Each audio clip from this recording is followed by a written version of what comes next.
5 reasons the Marine Corps is the future of U.S. ground combat.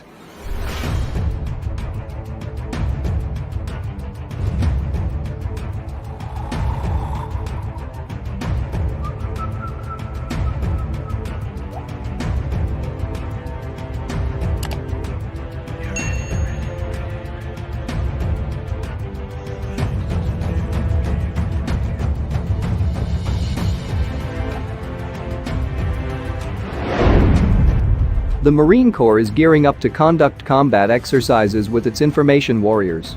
Doesn't sound like the leathernecks of yore, does it?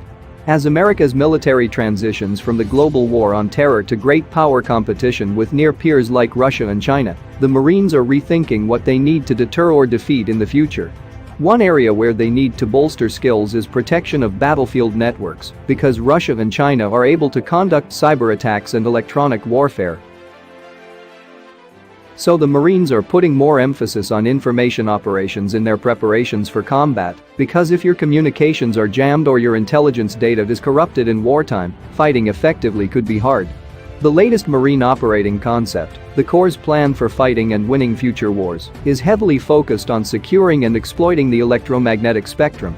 Once you get beyond that innovation, though, what you find is a service returning to its roots. Maneuver warfare, amphibious operations, every Marine a rifleman. And with good reason. The operational environment of the future looks better suited to the agile, expeditionary strengths of the Marine Corps than it does to the ponderous industrial age traditions of the Army. The Marines have made rising China the pacing threat for their plans, while the Army is focused mainly on Russia and Europe. The White House cares more about China. Because the Marine Corps and Navy are so much better prepared for combat in the Western Pacific than the Army and Air Force are, at least, once you get away from the Korean Peninsula, there is a case to be made that the Marines will dominate U.S. ground combat operations in the future. They certainly look poised to be called on more frequently than the Army for missions like crisis response and regional deterrence. In fact, if Washington scales back its military presence in Korea and U.S. relations with European NATO nations stay on their present vector, the Army might have trouble finding things to do in the years ahead. Not so the Marine Corps, which will be forward deployed near every potential flashpoint in the global littorals, where 80% of the world's population and the vast preponderance of its commerce are found.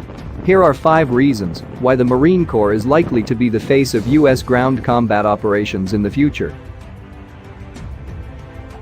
Number 1. An identity that matches what national strategy requires today. The Marine Corps is a naval expeditionary force focused on maneuver warfare and amphibious operations. What that means in practical terms is that the Marines are postured for fast foreign deployment, and they are based at sea rather than depending on land bases. They defeat enemies by throwing them off balance, using the sea as a maneuver space to surprise and deceive. Because their bases are mobile and positioned near trouble spots, they will almost always be the first foreign troops that respond. The Marine Corps is thus uniquely prepared for a world of unpredictable threats and fluid relations.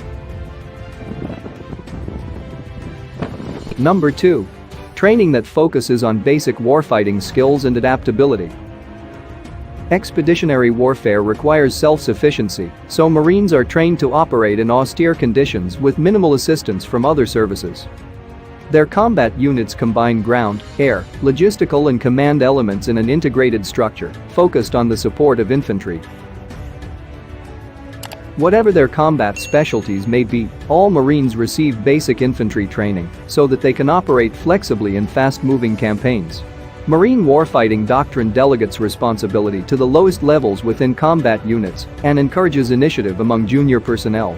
U.S. Marines thus tend to be more resilient than the warfighters of other nations. Number 3. Technology that surpasses enemy gear and fits the moment.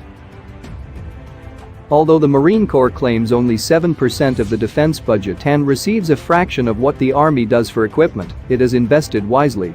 Its MV-22 Osprey is the world's only operational tiltrotor, combining the vertical agility of a helicopter with the speed and range of a fixed-wing plane. Its F-35B fighter is the world's only stealthy tactical aircraft capable of landing on a dime, without a runway. Its amphibious combat vehicle, awarded to BAE Systems this week, will be the most capable ship-to-shore fighting vehicle ever built. So Marines have options for assaulting and defeating hostile forces that other services lack.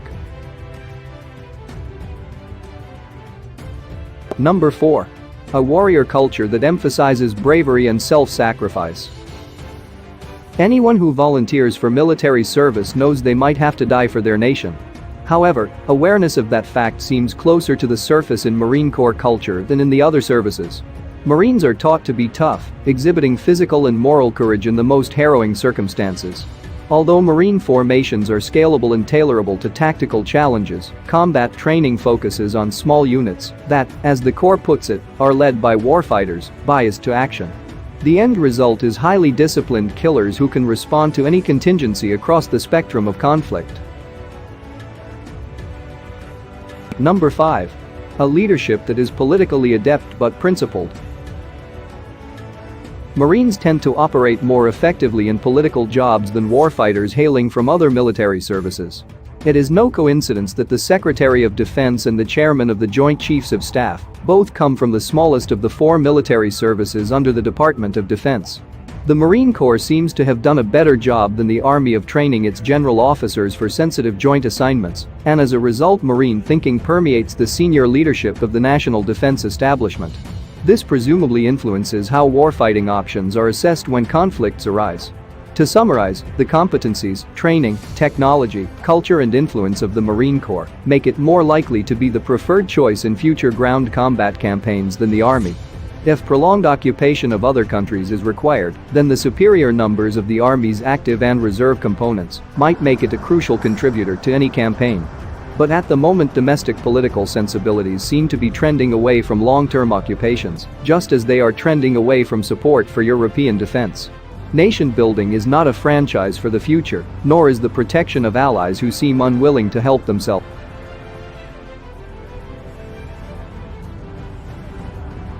However, there is one facet of Marine Corps preparedness that needs to be addressed if the service is to achieve its full potential in support of future military operations. A military organization that relies on warships for its bases needs an adequate number of warships. At the moment, the Marine Corps is several ships short of the 38 amphibious vessels it would need to lift 2 full expeditionary brigades, and that's before items like wartime attrition are taken into account.